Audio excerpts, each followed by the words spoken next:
And good morning, Morai V'Rabotai. Be'ezrat Hashem Mincha is going to be 5:05. Please be on time. The learning is for the Refuah Shema Eliyav ben Tzivi Atova. Any further sponsorships, please contact Rabbi Babayev. The halacha we're going to discuss now, a new topic, a topic of Tzedah. Tzedah means to trap an animal for a positive and constructive purpose. So let's make a distinction, a very important distinction, between Tzedah that is biblical, Torah, versus Tzedah that is Derabanan. It's only rabbinic.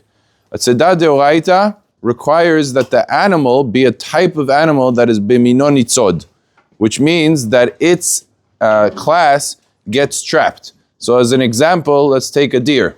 You have a deer. Is that type of animal that people trap? Yeah, of course. Some of them want to have the meat of the deer, some for the skin of the deer, some for the horns of the deer. For the various reasons, bimino nitzod. It's something that is typically trapped, and therefore, if one traps a deer, he would be in violation of a Torah a prohibition, milacha, of Tzedah.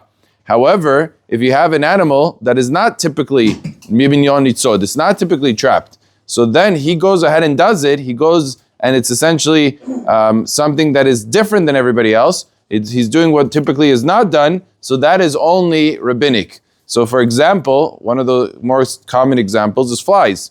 If a person traps a fly on Shabbat, again, this is in contrast with killing a fly, which is a whole separate melacha, but trapping a fly on Shabbat is not going to be asur from the Torah, it's only going to be asur rabbinically speaking. Why? Because flies are not animals that you typically trap for the purpose and need of the fly.